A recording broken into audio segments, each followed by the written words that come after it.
Bonjour tout le monde, j'espère que vous allez bien. Mon nom est Shandy Miller et je fais partie de l'équipe au bureau central du Réseau 1. Et au nom du Réseau 1, j'aimerais vous souhaiter la bienvenue à ce troisième webinaire de l'automne 2015. Aujourd'hui, nous avons le plaisir d'accueillir Annick Giguère qui présentera la boîte à décision pour favoriser une pratique fondée sur les données probantes et sur l'état de santé et les préférences de chaque patient.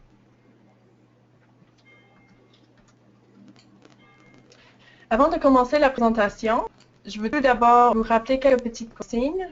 Cette séance est enregistrée afin de pouvoir être conservée dans la bibliothèque de présentation du Réseau 1 sur notre site web.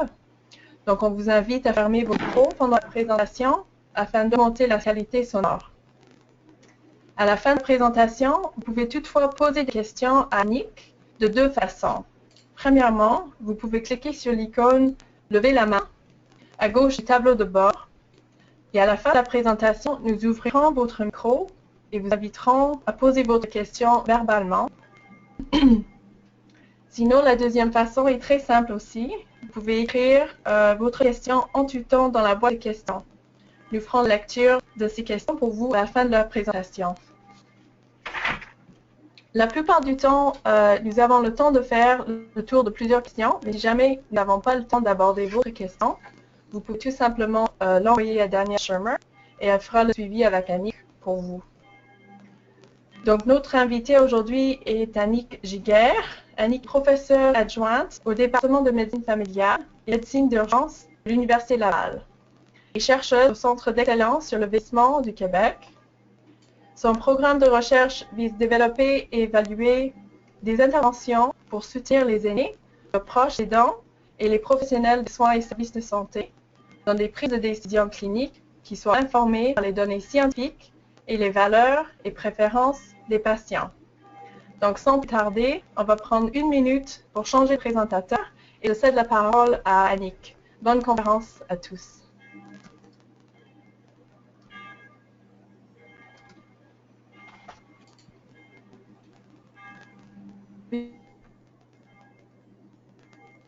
Bonjour, ça me fait très plaisir de vous voir aujourd'hui. Si ça ne fonctionne pas, m'écrire dans le chat parce que je ne sais pas si ça se fait comment, je verrai que ça ne fonctionne pas. Alors, bienvenue, je suis très heureuse de faire cette présentation aujourd'hui avec vous. Je vais commencer tout de suite.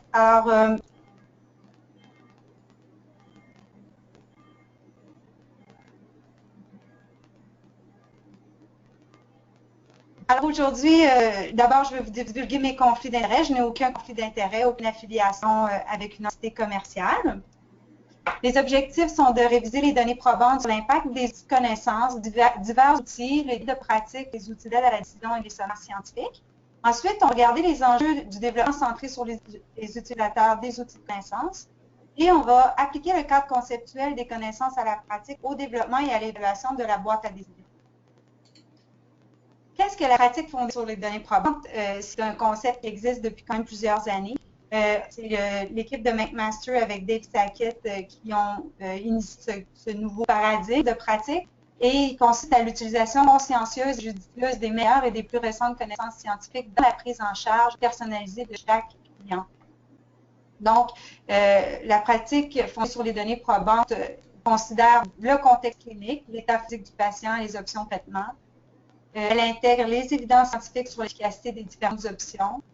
Elle considère aussi les préférences du patient face aux conséquences de chaque option et elle recommande un traitement que le patient acceptera en s'appuyant sur l'expertise clinique.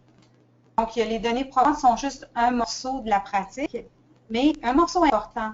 Alors, l'application des connaissances vise à améliorer le lien entre ce qu'on sait et ce que l'on fait. Donc, c'est comme le pont qui rejoint les deux choses.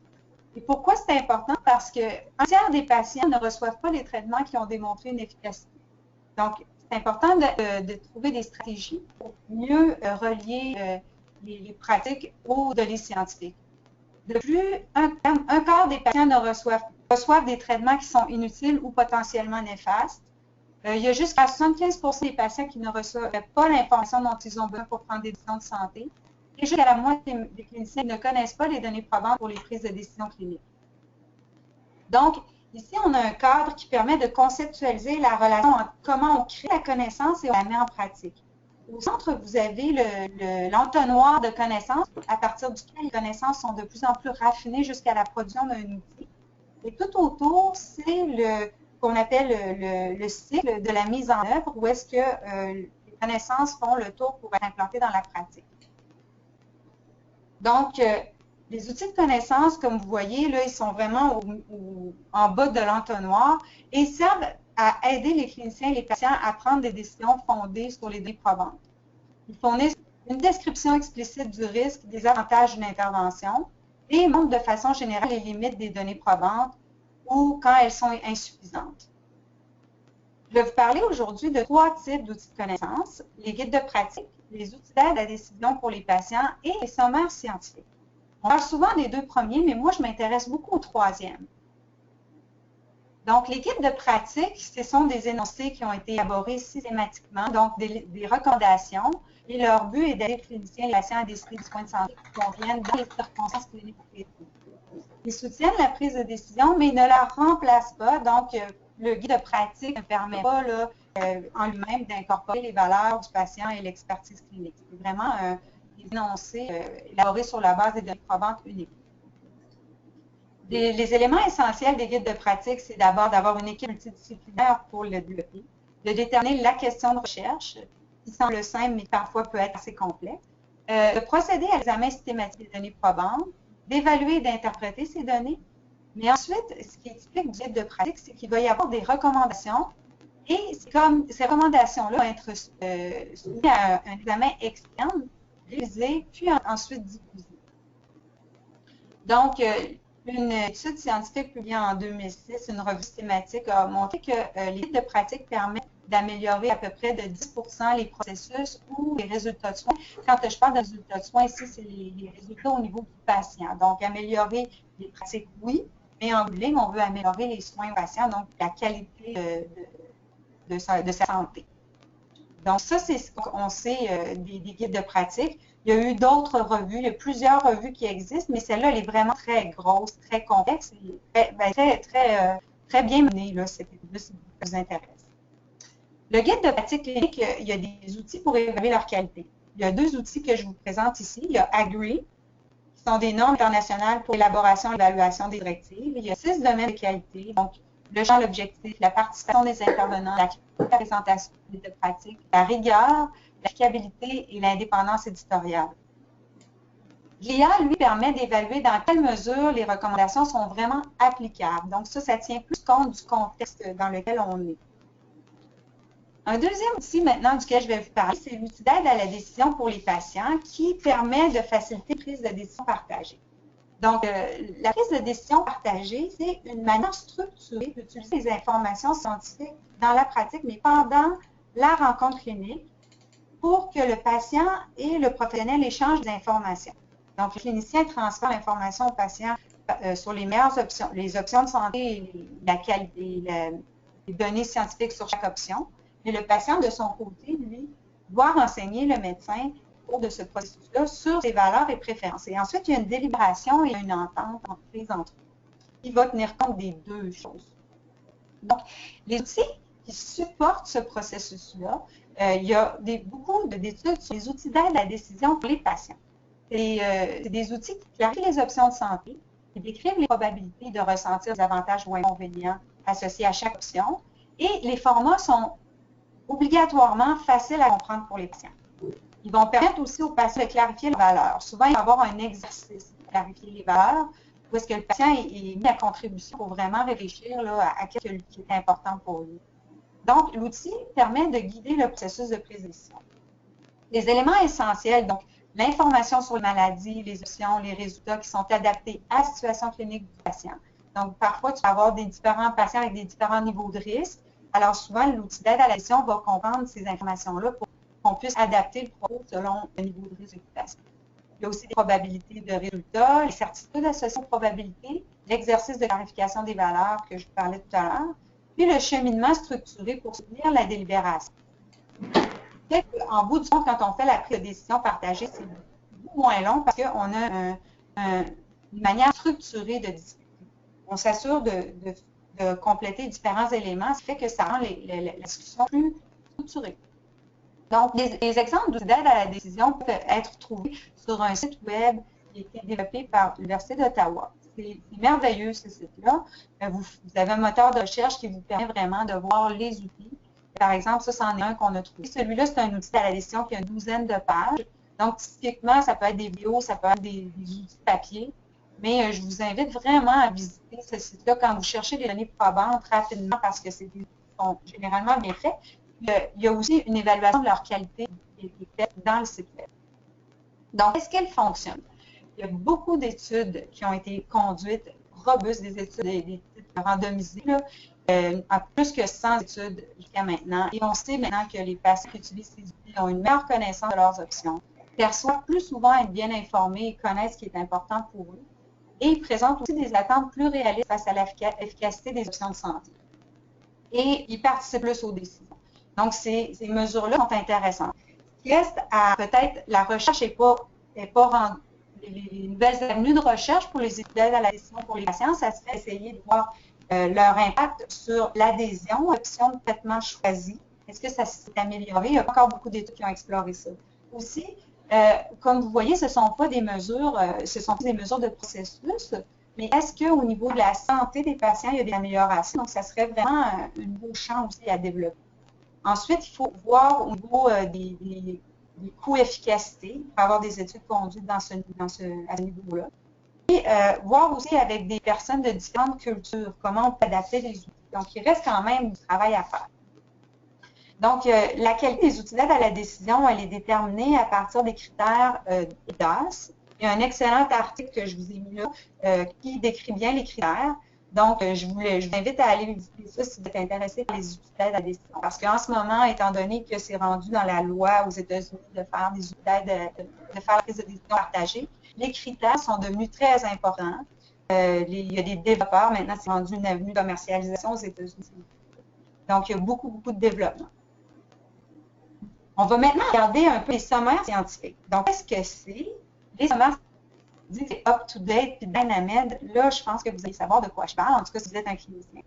Donc, c'est ça ici, vous en avez des exemples, les outils de l'INES, les outils. Donc, les sommaires scientifiques, ils concernent un problème de santé donnée, mais qu'est-ce qu'ils les caractérisent, qui intègrent les meilleures données probantes disponibles, et ils vont intégrer autant des études originales que des synthèses de connaissances. Donc, ça ici à droite, vous avez la pyramide des évidences qui a été développée par Brian Haynes. Moi, je l'aime beaucoup parce qu'on voit à la base de les études originales. Et la qualité augmente de deux manières, soit en intégrant plusieurs données dans des synthèses, ou soit en donnant un format plus court, plus facile, plus convivial pour le clinicien. Donc, l'étude originale et le synopsis de l'étude originale, c'est comme un résumé de l'étude. Ça a une meilleure valeur pour le clinicien parce que c'est moins long à lire. La synthèse, le synopsis de la synthèse, et en haut, c'est le sommaire. Donc, le sommaire qui intègre à la fois les études originales, les synthèses, donc tout ce qui est nécessaire pour pouvoir vraiment faire un jugement clinique. Parfois, la synthèse de connaissances ne va pas renseigner sur tout. Il va falloir aller chercher des études de cohorte, tout ça, comme par exemple pour les diagnostics. Le système, lui, c'est un système informatisé pour aider à la prise de décision. Donc, est-ce que les sommaires scientifiques fonctionnent? On a fait une revue systématique où est-ce qu'on intégrait tous les matériels imprimés, soit les guides de pratique aussi. Et on a observé une amélioration quand même assez faible de 2% des processus de soins et des résultats des soins. Cependant, il faut dire que les outils qui avaient été évalués étaient très disparates. Et souvent, le format visuel de ces sommaires était peu soigné. On ne voyait pas un souci vraiment d'aller rejoindre un auditoire parce qu'il y avait beaucoup d'articles scientifiques. Donc, les gens ont étudié, par exemple, comment la publication dans le New England a changé la pratique. Donc, une publication comme celle-là, ça ne s'adresse quand même pas à un large auditoire, même si les cliniciens sont quand même friands de ces articles-là. C'est quand même pas un format d'information particulièrement facile. Donc, ça a généré un intérêt pour moi pour faire un nouveau projet pour développer une grille pour améliorer les communications imprimées. Et ça a été publié, un premier article en 2014 par une étudiante. On a fait une revue de littérature de toutes les stratégies de communication qui pourraient permettre d'améliorer les communications imprimées. Et on a généré un outil qui est quand même assez long, il y a 54 thèmes, Donc, un des domaines, c'est le design visuel que vous voyez là. Donc, par exemple, c'est des choses quand même assez intimes, mais il y a d'autres domaines parce que c'est des choses moins intuitives. Au niveau du design visuel, par exemple, d'utiliser seulement quelques couleurs dominantes pour faciliter la compréhension, plus d'espace négatif, donc des portions inutilisées là, dans la page, ça l'aide aussi à la compréhension. Un autre domaine, c'est la clarté du contenu. Donc, est-ce qu'il y a un but vraiment exprimé? Est-ce que le message principal est en haut de... Donc, on en a vraiment beaucoup d'items. Je vais juste vous inviter à aller une autre étude qui vient juste de sortir. C'est vraiment dans ce champ-là, si ça vous intéresse.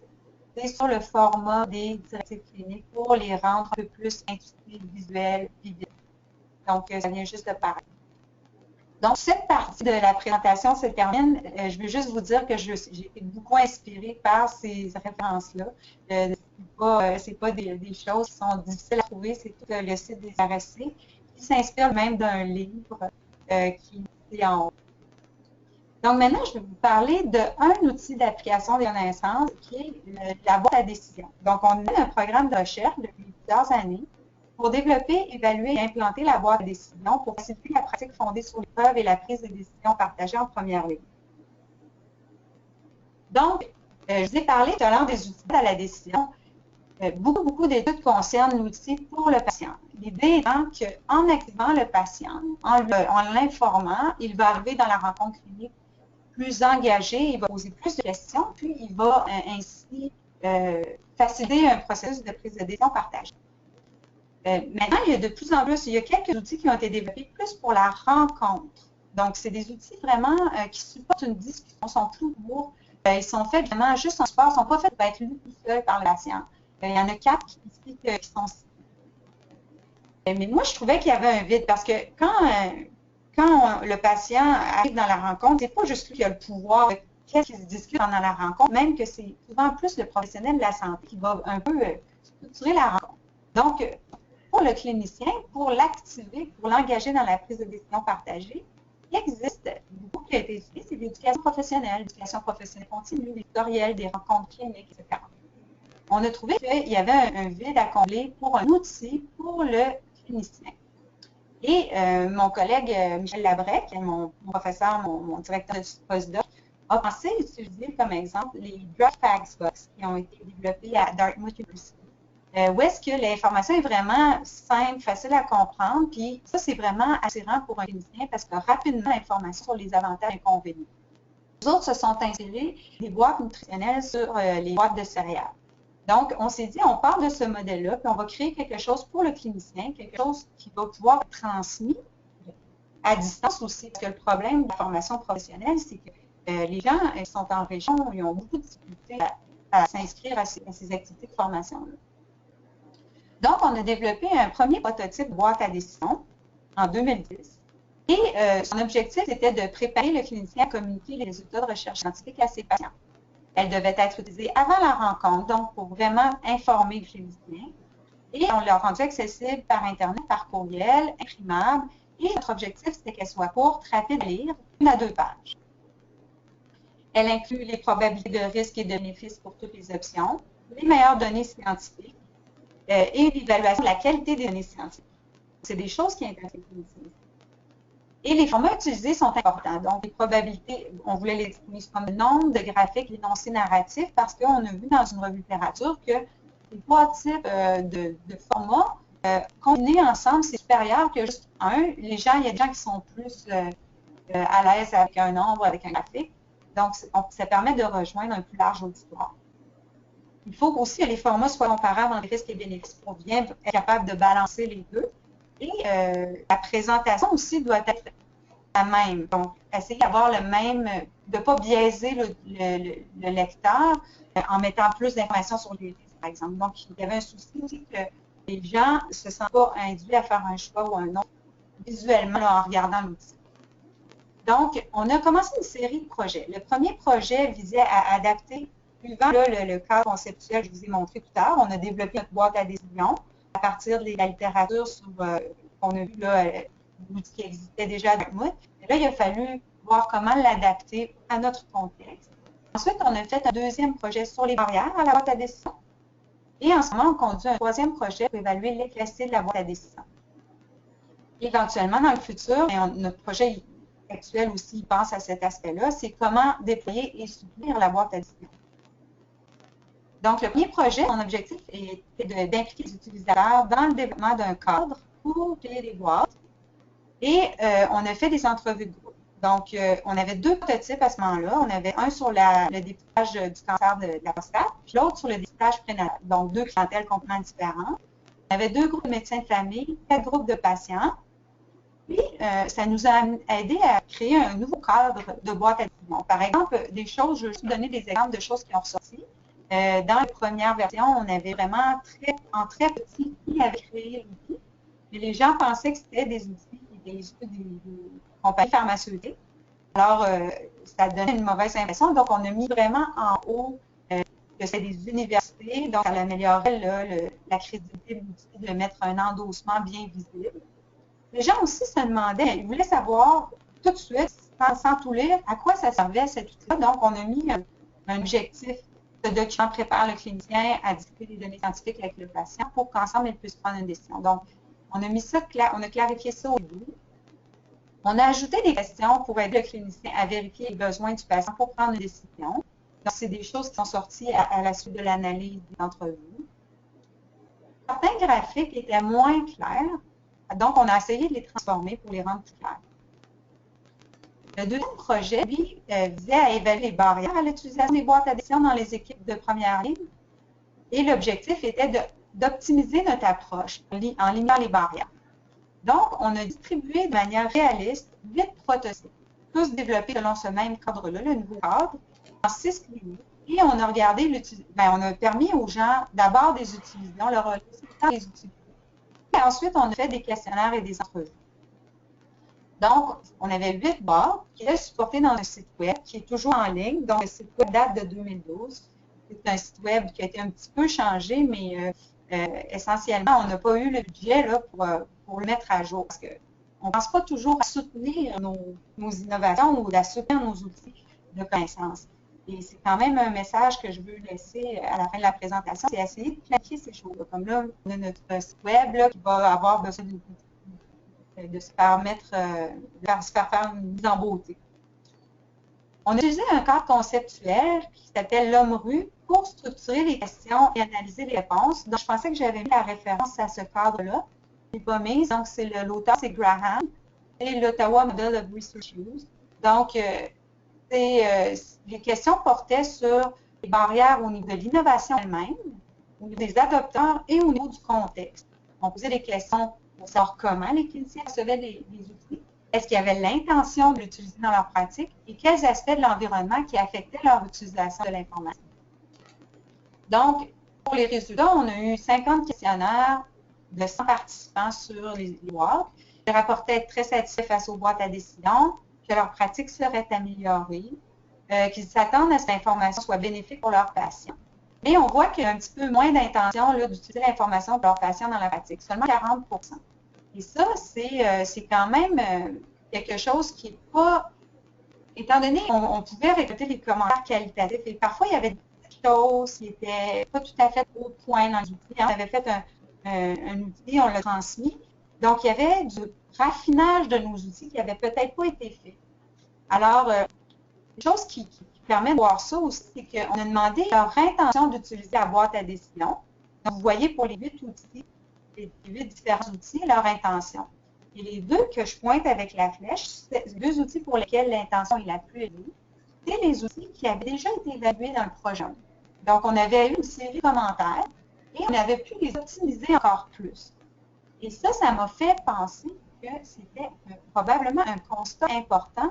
Donc, le développement itératif serait peut-être un must. Donc, j'entends par là qu'on fasse une première évaluation, des modifications, une deuxième évaluation, des modifications. Donc, un genre de développement qu'on pourrait dire centré sur les utilisateurs. Un deuxième constat qui était très important, surtout maintenant que je me recule de plus en plus de ce projet-là, parce qu'au début, il y a tellement d'informations, mais c'est que les versions patients de l'outil semblait essentielle aux gens. Il y a une erreur ici dans le français, je m'excuse. Donc, un commentaire. Parce que je suis en train de penser que je vais essayer de parler aux patients et je vais me tourner vers eux et leur montrer à quoi ça ressemble. Je pense que ce serait utile pour eux d'avoir une représentation visuelle de ce que peut-être le risque pourrait ressembler. Donc, on a eu beaucoup de commentaires, il y avait vraiment consensus dans tous les groupes de discussion à l'effet que soit l'outil qu'on avait n'était pas parfait pour le patient ou qu'il aurait aimé avoir une autre version. Donc, à la fin de ce projet-là, on savait que les boîtes à décision généraient beaucoup d'intérêt. Des cliniciens, des chercheurs, des médecins enseignants, des producteurs de DPC, des associations professionnelles aussi. Il y a une boîte à décision qui est écrite par le Collège des médecins. Mais la question demeure toujours, est-ce que l'outil favorise vraiment la prise de décision partagée? Donc, on a toujours besoin à ce moment-ci de donner robuste sur l'impact de l'outil sur les processus de décision pendant la rencontre clinique. Donc, c'est là qu'entre en jeu le troisième projet qui vient d'être lancé. L'objectif de deux grands objectifs. D'abord, décrire la fonctionnalité au cours d'un développement centré sur l'utilisateur avec des itérations. Donc, on a trois outils, la BD clinicien, porte sur les troubles cognitifs liés au vieillissement. Donc, ça, c'est vraiment dans un contexte clinique particulier. La BD, la boîte à décision pour le patient, donc aussi sur le même sujet, et un tutoriel en ligne sur la prise de décision partagée qu'on a cru bon ajouter. Ensuite, l'autre objectif, c'est d'évaluer l'impact de ces outils sur l'implication du patient et de ses proches dans les décisions, leur confort face aux décisions prises et la qualité de vie des patients. Donc, l'équipe de recherche, il y a des représentantes de tous les réseaux, rappels de réseau 1 dans l'équipe, plusieurs professionnels, plusieurs étudiants et des auxiliaires. C'est un gros projet, il y a beaucoup de questions, mais je vais juste vous en présenter quelques-unes, parce qu'on a été capable d'avoir les moyens là, de répondre à plusieurs questions. L'intervention qu'on va étudier a trois composantes. Une boîte à décision clinicien qui transmet surtout les données. Le tutoriel étude qui est plus sur qu'est-ce que la prise de décision partagée, c'est quoi les enjeux de la communication, les avantages et les inconvénients, et comment faire la promotion de la participation du patient aux décisions. Donc, à la fin de cette formation, le clinicien est plus à l'aise avec le fait qu'il y a des décisions à prendre, parce que parfois aussi, c'est juste ça, que les gens pensent qu'il y a suffisamment de données, mais ils sont surpris quand ils ont les données de voir, il y a quand même une zone grise là, dans la décision. Le clinicien aussi connaît mieux les avantages et inconvénients des options et il est plus compétent comme communicateur et pour faire participer le patient. Donc, à la suite de cette formation, le clinicien est prêt pour la prise de décision partagée. Et là, dans la salle de rencontre avec le patient, il y a une boîte à décision patient qui présente pas mal la même donnée que la BD clinicien, mais qui va avoir des formats un peu plus épurés, plus clairs, avec idéalement des graphiques. Donc, CBD patient vise à supporter la rencontre clinique, mais aussi, on a voulu faire un outil que le patient peut ramener chez lui, relire avec ses proches pour vraiment réfléchir à la tête reposée à la décision. Et à la fin de cette rencontre avec le clinicien, dans ce contexte-là, le patient devrait être vraiment plus informé des avantages et inconvénients. Il doit mieux comprendre les avantages des options. Il doit être plus confortable avec la décision et avoir moins de regrets face à la décision qu'il va prendre. Donc, on recrute 31 GMF qu'on a invité à participer. Parmi les GMF qui participent il y a un S de trop aussi dans mon ministère, donc des projets financés dans le cadre du plan Alzheimer. Et on va en choisir 14 selon leur proximité avec le Québec. Donc, il va y avoir 70 communautés et 360 patients et proches qui vont participer au projet. Donc, on a un projet, je vais juste présenter un des projets sur la conception santé sur l'utilisateur. Donc, celui-ci, c'est le projet sur la BD clinicien. On va envoyer les boîtes à décision par courriel à 25 cliniciens et on va leur demander d'évaluer via des questionnaires Internet les outils.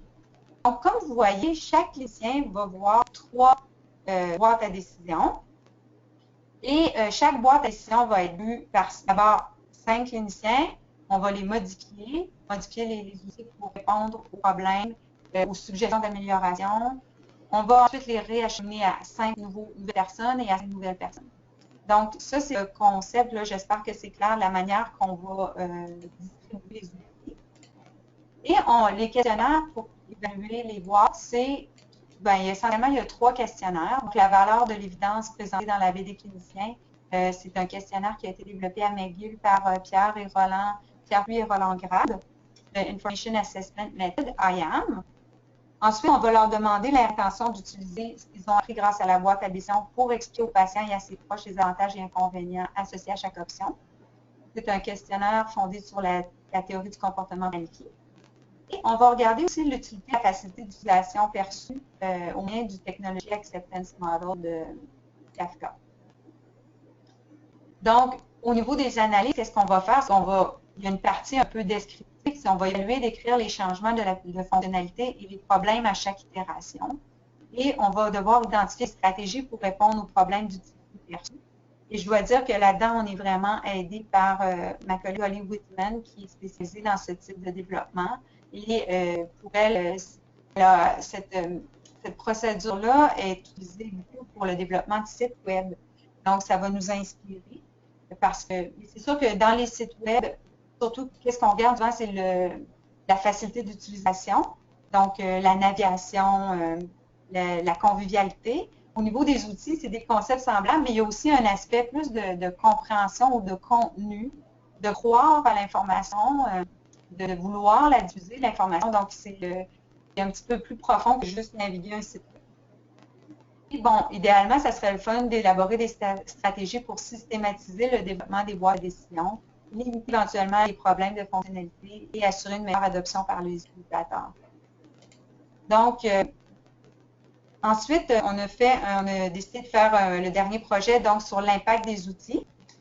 Et la question de recherche à laquelle on veut répondre, c'est est-ce que les expositions aux 3 outils améliorent la participation du patient et de ses proches aidants dans la consultation clinique, le confort avec la décision prise et la qualité de vie du patient? C'est un devis, une étude de la répartition aléatoire par grade entre 2 groupes expérimentaux comprenant des évaluations avant et après implantation. Et la mesure principale, c'est la qualité de vie, le bien-être, la satisfaction avec la vie du patient. J'ai choisi cette mesure parce que je suis en train de conduire un autre projet. On va faire un portrait des soins aux années fragilisées au Canada. Et on a demandé à toutes les parties prenantes de prioriser les indicateurs de qualité pour les soins à cette clientèle-là. Et ce qui est sorti là, hors de tout doute, c'était la qualité de vie.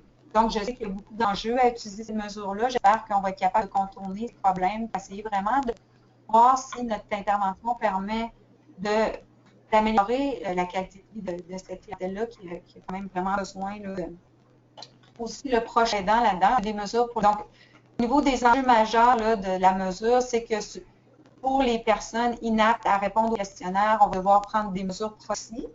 Et ça peut poser des problèmes au niveau de la validité.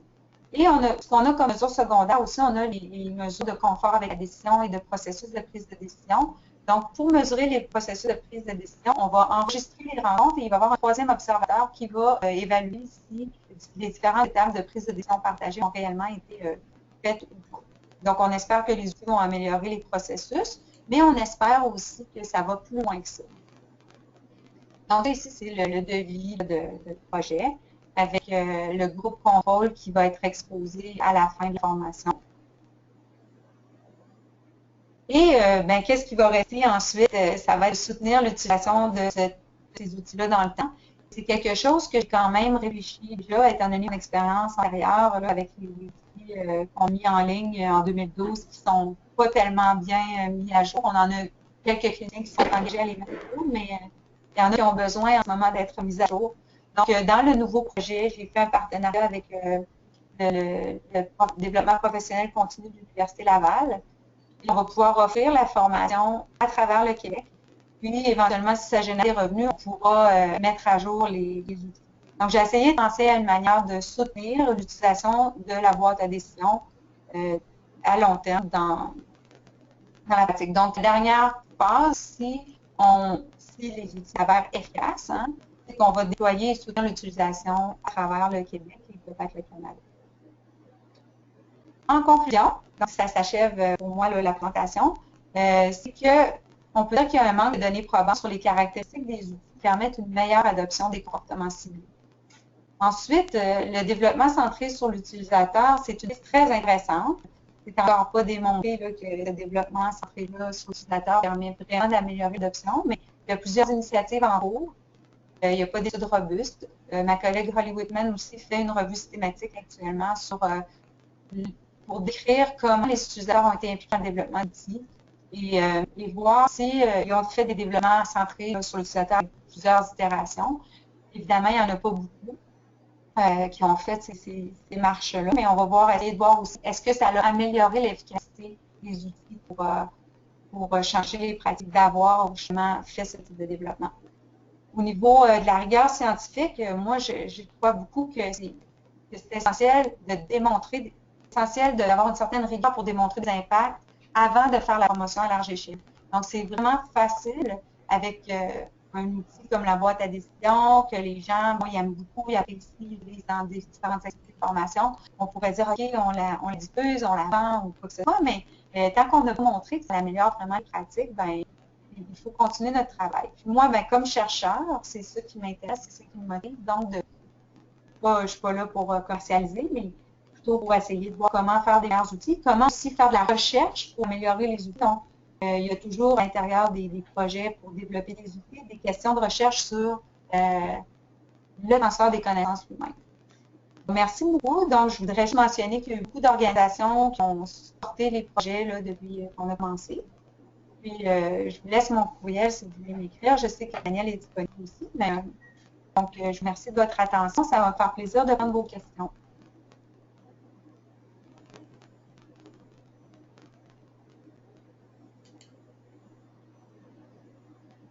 Est-ce que Daniel, tu es là? Bonjour, donc merci Annick pour cette présentation très intéressante. Il est temps maintenant pour la période des questions. Je vais vous montrer la procédure encore. Voilà, donc je vous rappelle que vous avez deux façons pour poser des questions à Annick. Premièrement, vous pouvez cliquer sur l'icône « Lever la main » à gauche du tableau de bord. Nous ouvrirons votre micro et vous inviterons à poser votre question verbalement. Sinon, vous pouvez écrire votre question dans la boîte de questions et nous ferons la lecture des questions pour vous. Donc, je vais aller voir s'il y en a en ce moment. On vous laisse un moment pour réfléchir. En attendant, Annick, est-ce que tu auras des questions pour l'audience? On a vu qu'il y a vraiment une belle diversité de participants aujourd'hui, des gestionnaires, décideurs, des cliniciens participants, des chercheurs, des patients. Est-ce que tu as des questions à leur poser en attendant? Moi, j'aurais aimé savoir aussi, en fait, je cherche des gens qui s'intéressent par exemple à un des boîtes à décision. Est-ce qu'il y a des gens qui seraient intéressés à les mettre à jour? S'il y a des gens qui étaient intéressés, on peut les former aussi pour la mise à jour. On a toute l'équipe. Et ça serait, je pense que la meilleure manière aussi pour les outils qui ont déjà été créés, c'est que ceux qui sont intéressés par ces outils-là, par exemple, il y en a une sur les statines, il y a énormément d'intérêt pour cette boîte à décision-là. Donc, s'il y a quelqu'un dans l'audience qui est intéressé par une des questions cliniques, si vous voulez me contacter, je cherche des gens pour les mettre à jour. Là, juste faire le suivi de la littérature. Souvent, c'est des gens qui ont un intérêt pour ces questions cliniques et qui savent déjà très bien tout ce qu'il y a à savoir sur une question. Je vous invite à me contacter. OK. Donc, je vois qu'on a des questions maintenant. En fait, il y a deux questions qui viennent de Michel Beauchamp. Bonjour, Michel. Donc, je vais lire la question pour vous. As-tu déjà mesuré la résistance des cliniciens, des docteurs, des médecins de famille à partager les informations et les décisions avec les patients? Et deuxièmement, est-ce qu'ils ont fait partie des études à date? C'est ça. OK. Donc, il y a des études qui sont conduites sur les barrières à la prise de décision partagée.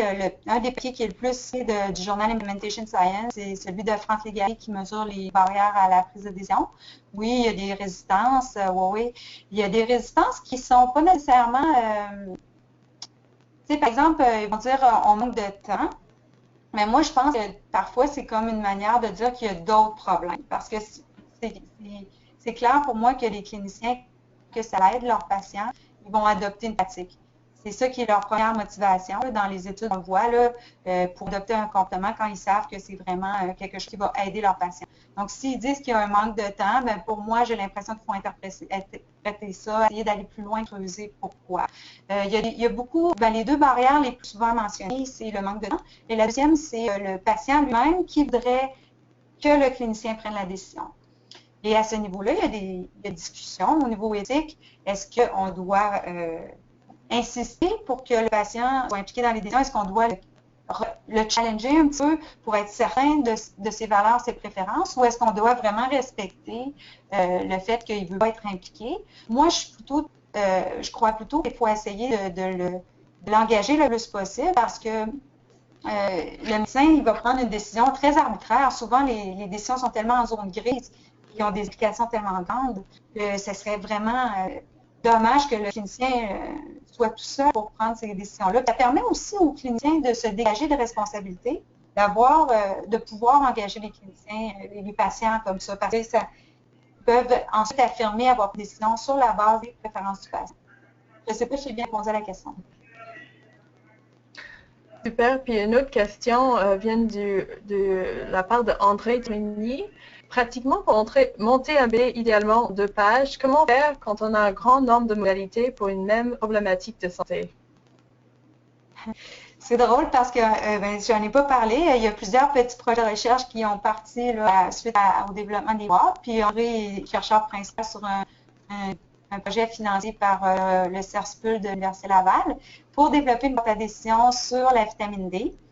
Donc, avec André, on a rencontré ce problème, donc où est-ce qu'on voulait avoir une boîte courte et on avait des revues systématiques sur la vitamine D toute seule, la vitamine D avec du calcium et le calcium tout seul, et les données n'étaient pas cohérentes entre elles. Donc, c'est parce que tu avais les deux, tu avais plus d'avantages. Il a fallu faire des choix.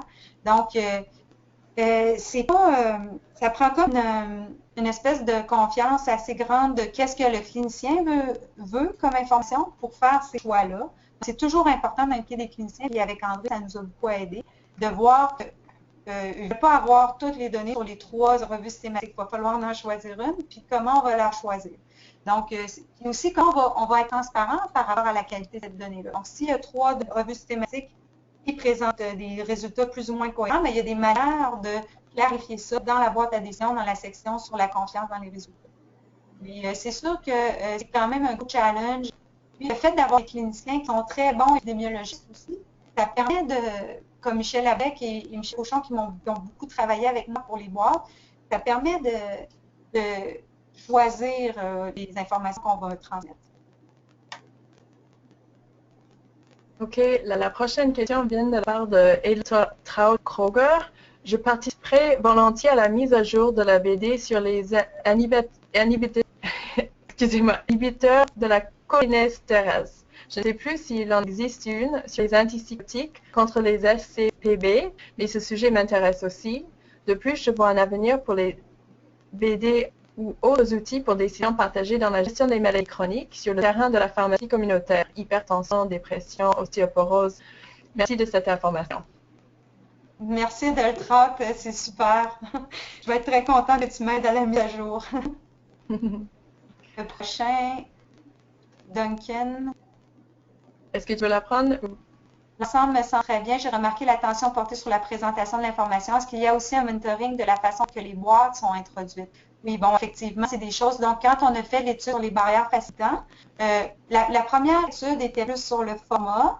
La deuxième, étant donné qu'on la transmettait de manière pragmatique, réaliste, ça nous a permis de voir les barrières au niveau de la manière qu'on la transmettait. Donc, oui, tous ces aspects-là sont hyper importants quand on fait une nouvelle intervention pour changer de pratique. Pour regarder, est-ce que le mode de transmission est correct? Puis c'est ça le problème avec les outils d'aide à la décision patient. C'est qu'en ce moment, ils savent trop comment les implanter. Et la meilleure manière qu'ils ont trouvé pour implanter ces outils-là, c'est que ce soit les cliniciens qui les remettent. Mais si ces cliniciens-là ne sont pas formés ou engagés dans le processus de décision partagée, ils ne vont pas le faire. Donc, on ne peut pas bypasser, je crois, le clinicien. Donc oui, c'est hyper important. Nous autres, ce qu'on a choisi, c'est une transmission de la boîte à décision par email, supportée aussi par un site web, mais je fais une nouvelle demande de subvention parce que les gens nous parlent qu'ils veulent des apps là, pour les téléphones intelligents. Donc, on va faire ça aussi. Donc, l'idée, c'est d'avoir tous les formats pour tous les types de personnes. Parce que c'est des choses qu'on étudie. Donc, vous lisez l'article sur l'implantation, c'est Implementation Science. On voit que le format de transmission il est très important. OK, donc la prochaine question vient de Hubert Huitaille. Qu'est-ce qui guide votre choix du domaine clinique pour lequel vous développez des boîtes? Très bien. Donc, c'est très bien. On fait toujours des études de besoins. La première série qu'on avait faite, c'était à l'intérieur de l'équipe de recherche. On avait fait un Delphi. Donc, tous les chercheurs étaient des cliniciens, des médecins qui pratiquaient en première ligne. Et j'ai beaucoup aimé cette méthode-là. La deuxième étude, donc, j'avais fait une grande étude, l'étude qu'on conduit actuellement sur les troubles cognitifs. J'ai fait une étude des besoins dans toutes les UMF. Il y a peut-être beaucoup d'entre vous qui ont participé à ce projet-là. Je vous remercie si vous êtes à l'écoute. Donc, on a fait une étude sur les besoins de formation. Et les besoins qui sont sortis comme étant prioritaires pour la formation en soins aux aînés. C'était une étude sur les besoins de formation pour les soins aux aînés. C'était les troubles comportementaux psychologiques de la démence, la polypharmacie, les troubles cognitifs et le déclin fonctionnel, donc et la dépression aussi. Donc, on a décidé de faire une demande de subvention on a plusieurs demandes de subvention en cours pour chacun de ces thèmes-là, donc où est-ce que les gens ressentent un besoin. Et maintenant, il y a beaucoup de décisions possibles à aborder avec les troubles cognitifs. Donc, la première partie de notre projet qui est maintenant terminée, qui a été menée par Annie Poirier, qui est étudiante à la maîtrise avec nous, ça a été de faire un Delphi avec des experts. Cette fois, donc, on n'a pas aidé juste dans l'équipe de recherche, on a ouvert vraiment à des gens qui connaissaient bien les personnes aînées. On a été faire une priorisation parmi 24 décisions difficiles que les aînés qui ont des troubles cognitifs et leurs proches doivent prendre. Et ils ont priorisé 5 décisions. Donc, c'est sûr qu'il y a des choix difficiles parce qu'il y en a beaucoup de décisions à prendre qui sont difficiles, mais en faisant ce travail-là, au moins, on s'assure que nos outils vont être vraiment appréciés, téléchargés, utilisés. Étant donné tellement de ressources qu'on met là-dedans, là, au moins, on sait qu'il y a des gens qui vont les utiliser. Super. La prochaine question vient de Pierre Lorty. Avez-vous pensé adapter vos BD à une diversité de patients, comme ceux ayant une faible littératie? Bien, là, c'est ça. Donc, le nouveau projet, c'est avec les personnes âgées qui ont des troubles cognitifs. Donc, c'est les personnes âgées, je pense que je n'ai pas les données là-dessus, mais ils ont quand même des niveaux de littératie quand même plus faibles, puis ils ont aussi des problèmes de déficit visuel, de déficit cognitif. Donc, ça va nous obliger à aller chercher. Donc, étant donné on va faire le développement itératif des patients, au départ, je crois qu'on va partir avec des formats patients et cliniciens qui vont beaucoup se ressembler. J'ai très hâte de voir comment les deux modèles vont diverger pour justement s'adapter aux besoins particuliers des personnes âgées. Donc, oui, c'est un intérêt très grand. Puis, je pense peut-être aussi intégrer dans la boîte de décision clinicienne pour ce projet-là un genre de directive qu'on veut faire une revue de littérature sur les meilleures stratégies de communication pour que le clinicien soit mieux outillé pour parler avec le proche, mais aussi avec la personne avec des troubles cognitifs. Parce que qu'est-ce qu'on dit, c'est qu'ils veulent quand même être impliqués, puis il y en a qui sont encore capables d'être impliqués. Donc, il ne faut pas présumer au départ que c'est des gens qui ne vont pas participer aux décisions. Donc, c'est des choses qu'on va étudier dans les enregistrements ou des rencontres. On va s'intéresser à décrire comment ils sont impliqués, les personnes présentant des troubles cognitifs. OK, puis je pense qu'on a le temps pour une dernière question. Il y a Ali Trout qui revient. Voilà, je reviens avec la question sur l'application des BD en pharmacie communautaire. Y a-t-il des études ou expériences? Ben non, je crois pas à ma connaissance. Moi, j'avais pensé, à un moment donné, j'avais écrit un projet, mon deuxième projet, c'était avec les pharmaciens et avec les cliniciens pour que tout le monde, donc, c'est l'idée de faire l'outil, le même outil, mais que vu qu'il y avait plusieurs professionnels qui l'utiliseraient, ça fait comme une communauté de pratique. Fait que moi, j'avais pensé à impliquer des pharmaciens à ce moment-là. J'avais des outils plus sur les médicaments. Et je crois que c'est sûr, la pratique interprofessionnelle, on peut donner des cours, mais si déjà les gens partent avec une même base, une même formation sur la prise de décision partagée, il y a beaucoup plus de chances qu'ils s'engagent ensemble dans le même discours aux patients. Et je voyais beaucoup de possibilités pour renforcer là, le travail en équipe là, avec des outils comme ceux-là. Mais non, il n'y en a pas encore. Super, merci beaucoup. Donc, je vois qu'il nous reste environ 5 minutes au webinaire et donc j'aimerais prendre quelques minutes pour vous donner des informations importantes. Premièrement, je vous rappelle que nos webinaires ont reçu l'agrément du Collège des médecins de famille du Canada. Et donc, à partir de maintenant, vous pouvez faire une demande pour avoir des crédits de formation continue. Donc, je vous encourage à contacter Danielle Shermer pour d'autres détails si cela est pertinent pour vous. Notre prochain webinaire aura lieu au mois de janvier. Celui du décembre est annulé malheureusement. Donc, au mois de janvier, le 15 janvier, ça va porter sur la thématique de l'approbation éthique pour les projets multisites. Donc, pour les projets réseau 1, ça va être très intéressant. On vous encourage fortement, si ce n'est pas déjà le cas, de devenir membre du réseau 1. Et si vous êtes membre, d'encourager vos collègues de devenir membres. Le formulaire est très facile à compléter, c'est gratuit et il est disponible en ligne sur notre site web. Finalement, vous allez recevoir un sondage après le webinaire aujourd'hui. Si vous pouvez le compléter, ça c'est très apprécié. Ces sondages font partie de notre entente pour le Collège des médecins, pour la formation continue et ils nous aident énormément aussi. Donc, je vous en prie, s'il vous plaît, prenez le temps de le compléter. Alors, ceci met fin officiellement à notre conférence aujourd'hui. Un dernier petit rappel que la présentation est disponible sur le site web du réseau 1 sous peu. Et je vous souhaite une excellente fin de journée et une bonne fin de semaine. Au revoir.